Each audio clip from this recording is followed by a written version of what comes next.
ನಮಸ್ಕಾರ ಫ್ರೆಂಡ್ಸ್. ನೋಡಿ, ಇವತ್ತು ಫಾರೆಸ್ಟಿಗೆ ಹಸ್ಕೊಳ್ ಹೊಡ್ಕೊಂಬಂದಿನಿ. ಈ ವರ್ಷದಲ್ಲಿ ಇದೇ ಫಸ್ಟ್ ದಿವಸ ಫಾರೆಸ್ಟ್ ಹೊಡ್ಕೊಂಬಂದದು. ಹಸ್ಕೊಳ್ಳೋದೆ ಅಂದರೆ ಫಾರೆಸ್ಟಲ್ಲಿ ಇನ್ನೂ ಏನು ಅಷ್ಟಾಗಿ ಮೇವು ಬಂದಿಲ್ಲ. ಈಗೀಗ ಸ್ವಲ್ಪ ಚಿಗುರ್ತಾಯಿತೆ.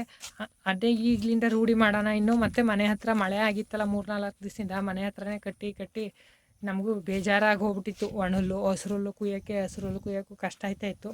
ಹಾಗಾಗಿ ಹಸ್ಕೊಳ್ಗೆ ಇವತ್ತು ಜೋಳದ ಕಡ್ಡಿ ತಂದು ಹೊಡೆದು ಹಾಕ್ಬಿಟ್ಟು ಕರುಗಳು ಹೊಡ್ಕೊಂಡು ಫಾರೆಸ್ಟಿಗೆ ಬಂದೀನಿ ಮೇಯ್ಸೋಣ ಅಂತ. 6 ಕರುಗಳು ಹೊಡ್ಕೊಂಬಂದೀನಿ. ಇನ್ನು 2 ಕರುಗಳು ಹೊಡ್ಕೊಂಬರ್ಬೋದು. ನಿಧಿ ಮತ್ತು ಜಾನು ಇಬ್ಬರೂ ಹೊಡ್ಕೊಂಬರ್ಬೋದು. ಈಗ ಸದ್ಯಕ್ಕೆ ಖುಷಿ, ಲಕ್ಷ್ಮಿ, ನಮ್ಮ ಬಿಳಿ ಕರು ಹೆಚ್ಚಪ್ಪರು, ಮತ್ತು ನಮ್ಮ ಮಂಗಳ, ನಮ್ಮ ಸಿಹಿ ಮತ್ತು ನಮ್ಮ ಪೂರ್ಣಿ. ಇವತ್ತು ನಮ್ಮ ಪೂರ್ಣಿ ಇಷ್ಟು ದಿವಸ ಹೊಡ್ಕೊಂಬಂದಿರ್ಲಿಲ್ವಲ್ಲ, ಕೊಟ್ಟಿಗೆ ಒಳಗೆ ಐತಲ್ಲ. ಇವತ್ತು ಖುಷಿ ನೋಡಿ ಯಾವ ಥರ ಓಡಾಡ್ತಾವೆ. ಮೇಯೋದ್ಕಿಂತ ಹೆಚ್ಚಾಗಿ ಓಡಾಡೋದೇ ಜಾಸ್ತಿ ಆಗೈತೆ. ಈ ಥರ ನೋಡಿ, ಮಳೆ ಹುಯ್ಯೋದ್ರಿಂದ ಕಾಡು ಪ್ರಾಣಿಗಳು ನೋಡಿ, ಹಂದಿಗಳು ಹುತ್ತ ಎಲ್ಲನೂ ಬಾಗ್ತವೆ.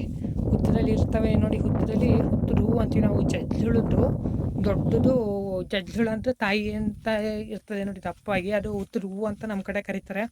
ಅದನ್ನ ತಿನ್ನೋ ಸಲುವಾಗಿ ಇವು ಹಂದಿಗಳು ಇರ್ಬೋದು, ಮತ್ತು ಈ ಗುಳ್ಳೆಲಕ್ಕ ಇರ್ಬೋದು, ಕೆನ್ನಾಗಿರ್ಬೋದು, ಅವೇನು ಮಾಡ್ತವೆ, ಹುತ್ತವ ಬಗ್ದು ಆ ಹುಳ ತಿನ್ನೋಕ್ಕೆ ಭಾರಿ ಇಷ್ಟಪಡ್ತವೆ. ಹಾಗಾಗಿ ಇವು ಎಲ್ಲಿ ಹುತ್ತ ಕಾಣ್ತು ಅಲ್ಲೆಲ್ಲ ಪೂರ್ತಿ ಇವತ್ತು ಬಗ್ದು ಇದು ಮಾಡಿರ್ತವೆ. ಇವತ್ತು ಮಳೆ ಸ್ವಲ್ಪ ಕಮ್ಮಿ ಆಗೈತೆ. ಇಲ್ಲಿ ಫಾರೆಸ್ಟ್ ಸುತ್ತಮುತ್ತ ಅಂದರೆ ಮೋಡ ಐತೆ, ಸಖತ್ತು ಮೋಡ ಐತೆ. 1 ವಾರದಿಂದ ಕಂಟಿನ್ಯೂಸ್ ಆಗಿ ಮಳೆ. ಅದು ನೆನ್ನೆ ರಾತ್ರಿ ಅಂತೂ ಸಖತ್ತು ಮಳೆ. ಇವತ್ತಿನ ವೀಡಿಯೋ ಇದೆ, ಇವತ್ತೇ ಅಪ್ಲೋಡ್ ಮಾಡ್ತೀನಿ. ಈಗ ವೀಡಿಯೋ ಮಾಡ್ತಾ ಇರೋದು 4:15 ವೀಡಿಯೋ ಮಾಡ್ಕೊತೀನಿ. 5 ಗಂಟೆ ಅಷ್ಟೊತ್ತಿಗೆ ವೀಡಿಯೋ ಬಿಡ್ತೀನಿ. ಒಂದು ಅರ್ಧ ಗಂಟೆ ಅಷ್ಟೊತ್ತಿಗೆ ವೀಡಿಯೋ ಮಾಡಿ ಎಲ್ಲನೂ ಆಗಿ 4:45 5 ಗಂಟೆ ಅಷ್ಟೊತ್ತಿಗೆ ಒಟ್ಟಲ್ಲಿ ಈಗ ಒಂದು 5 ನಿಮಿಷ ಮಾತಾಡಿ ನಿಮ್ಮ ಜೊತೆ ಸುತ್ತಮುತ್ತ ನಮ್ಮ ಪರಿಸರ ಎಲ್ಲ ತೋರಿಸೋಣ ಅಂತ ವೀಡಿಯೋ ಮಾಡ್ತೀನಿ. ಒಂದು 2 ನಿಮಿಷ 3 ನಿಮಿಷ ವೀಡಿಯೋ ಇರುತ್ತೆ ಅಷ್ಟೇ. ಪೂರ್ತಿಯಾಗಿ ವೀಡಿಯೋ ನೋಡಿ, ಎಲ್ಲೂ ಸ್ಕಿಪ್ ಮಾಡೋಕ್ಕೆ ಹೋಗಬೇಡಿ.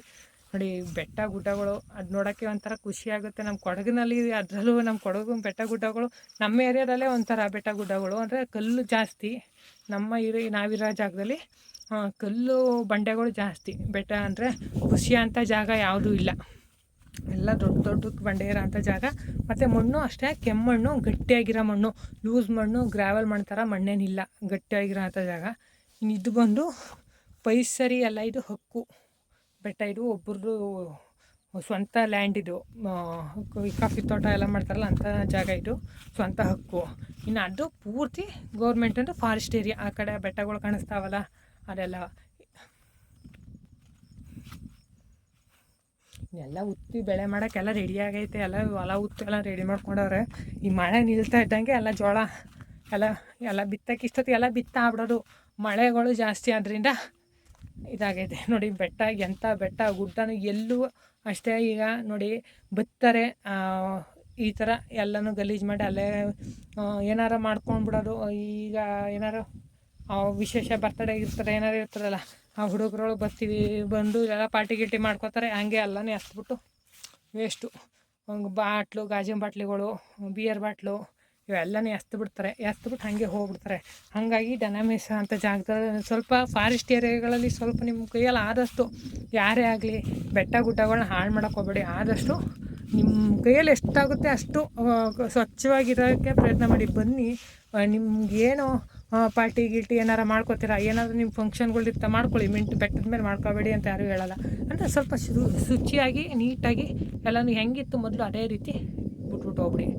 ನೋಡಿ, ಬೆಟ್ಟ ನೇಚರ್ ಏರಿಯಾ ಯಾವ ಥರ ಐತೆ.